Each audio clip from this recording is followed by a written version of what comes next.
étrangère. Et tout est validé. C'est la publicité d'une pâte dentifrice. C'est un enfant qui arrive et dit j'ai mal à la dent. Donc il parle avec beaucoup de peine, ah la dent.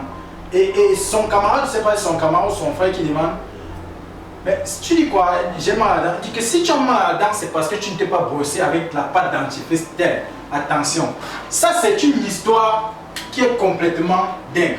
Donc, tu as mal à la dent, et c'est parce que tu ne t'es pas brossé avec une pâte dentifrice. Depuis quand est-ce que le mal de dents renvoie au manque de pâte dentifrice ou un non-brossage de dents par une pâte dentifrice avec une pâte. Mais il y a plein de publicités qui devraient être sanctionnées. Et justement, on entre toujours dans le système de dialogue. On écrit les scénarios de dialogue. Je pense aussi c'est. On utilise beaucoup plus de dialogue parce que c'est la mentalité peut-être de notre pays. Si tu fais une publicité comme celle de Coca-Cola. Tu passes directement avec le dialogue. C'était ça. Et quand le gars sent que tu ne l'étouffes pas, parce que je vais te dire, toi par exemple, tu ne voudrais pas qu'on applique une publicité sur toi. Raison pour laquelle on va arriver à ce niveau. On va se dire les choses. Tu ne veux pas, en fait, tu fuis ça. Non, s'il vous plaît, regarde un peu, par exemple, il y a une publicité qui sort jamais sur France, je crois. On veut te parler de pâté de foule. Je comprends très bien. On te raconte d'abord l'histoire des Gaulois, on te parle des gays qui sont passés. Justement, c'est ce que je suis en train de dire. On arrive à un élément. J'ai parlé tout à l'heure du storytelling. J'ai parlé du storytelling. Quand le gars il est là, il regarde, il se demande, mais qu'est-ce qu'on va bien me dire là à l'intérieur? Le pâté n'a pas de lien direct avec ça, avec l'histoire qu'il est en train de raconter. Oui, c'est vrai. Le pâté n'a pas directement de trait au départ. C'est-à-dire le gars raconte toute une histoire, il te fait miroiter une vie. Et quand tu es là, à un moment inattendu, bam, il pose le visuel sur tes yeux. Mais il y a aussi beaucoup de personnes qui ne sont pas assez patientes pour comprendre tout ça. Par exemple, supposons si c'est moi qui utilise ce que je regarde en ligne, je vais la taper. Par exemple, peut-être ma maman à la maison. Dès qu'elle voit une publicité elle n'a pas compris de la première fois, c'est un problème. Elle va zapper ça. Non, évoluons. J'ai dit le monologue, mais je n'ai pas obligé qu'on s'arrête au monologue qui n'introduit pas la marque. Nous sommes dans le dialogue.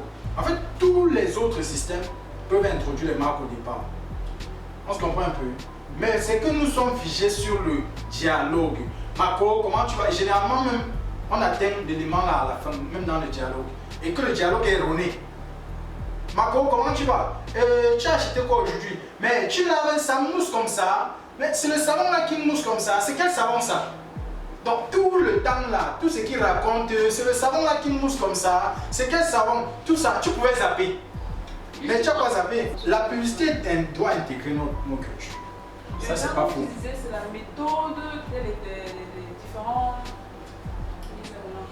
Comment est-ce que tu as procédé pour faire ton dialogue? On se comprend très bien. Le dialogue, il faut faire le dialogue, ça peut être vrai. Mais il faut bien faire le dialogue, c'est encore super. Troisièmement, ne nous figeons pas seulement au dialogue. Le dialogue est innové, on peut faire des publicités magiques sans passer par le dialogue. Mais Combien regarderont la publicité? J'ai parlé tout à l'heure de la publicité de Solex. J'ai parlé de la publicité de musique. Bon, peut-être vous n'étiez pas encore. Nous, on connaît la musique. Il y a une autre publicité, c'est Bartol. Je suis content quand je regarde la publicité là. Je suis content. Je me dis, le gars a réussi.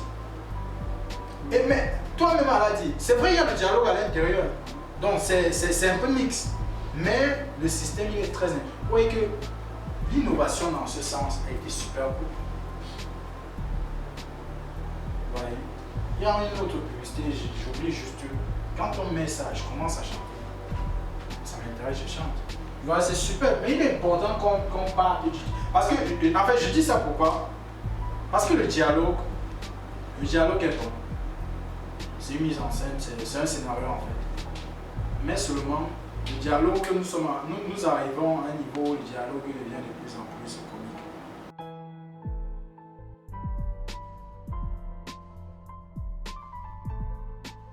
Bon, si on nous parle de la publicité qui influence le comportement du consommateur, oui ou non la publicité influence le comportement du consommateur? Vous croyez vraiment que la publicité vous a déjà influencé un jour? Non, ça t'a influencé. Toi personnellement, ça t'a déjà influencé. Toi, ça t'a jamais influencé. Jamais. La publicité t'a déjà influencé. La publicité t'a déjà influencé. Tu as acheté quoi? Gisèle, la publicité t'a déjà influencé. Tu as acheté quoi? Je fais l'achat. En ligne. C'est super. C'est super de reconnaître. Pourquoi c'est super de reconnaître? Comme je disais tout à l'heure, nous n'aimons pas qu'on applique la publicité. On sait ça. On n'aime pas qu'on applique la publicité. Ce qui fait que, parfois même quand on regarde la télé, et qu'arrive l'instant de la pub, on zappe, on va sur notre chaîne. Et après, on zappe d'abord, on passe sur. On était sur Novelas. Novelas, on était à voilà, justement. On était à Forevo. Et voilà, l'heure de la publicité qui arrive, on zappe, on passe sur Novelas. Sur Novelas, l'heure de la pub arrive, on zappe, on passe sur Passion TV. On zappe progressivement, c'est-à-dire on ne veut pas que la publicité nous atteigne. Mais elle nous atteigne, qu'on le veuille ou pas. Que ce soit en termes de musique, en termes visuels, genre, on arrive quelque part, on voit. Je prenais l'exemple des supermarchés, c'est la magie. Tu arrives, dès que tu entres là, bam, il y a un support qui t'accueille. Des choses, tu prends 5 secondes pour regarder. Tu ne veux pas trop regarder parce qu'en même temps, tu n'as pas envie que l'entourage sache que tu es influencé par la publicité. C'est ça, hein? Tu ne veux pas que l'entourage sache que tu es véritablement influencé par ceux, par nous. Donc tu jettes juste un coup d'œil. Que c'est comment là? Tu vois, on a écrit Vitesse ou préservatif Kiss. Tu regardes avec un œil. La couleur que tu as vue là, tu craves ça dans ton cerveau. Dès que tu entres dans le supermarché, c'est d'abord le produit que tu vas chercher. Pourtant, ce n'est pas ce que tu partais chercher au départ. Tu prends d'abord ça. D'abord. Ou tu vois quelqu'un, une jolie dame à l'entrée qui te dit, bon, salut monsieur, nous sommes en promotion. Quand tu avances, elle avance. Nous sommes en promotion, nous sommes en train de vendre tel produit. Au lieu de 50 000, vous achetez ça maintenant à 20 000. Je dis, mais pourquoi est-ce que je n'achète pas ça? J'ai quand même 20 000. Pardon? J'ai quand même 20 000 en poche. C'est ce que ça arrive toujours à ma tantine. Quand elle va au supermarché, elle en fait toujours des trucs en plus. Oui, naturellement. J'ai vu telle chose, on a dit, machin, tu fais. Ouais, c'est comme ça. Les femmes sont les principales victimes. Quand elles sortent, elles prennent toujours l'argent en plus.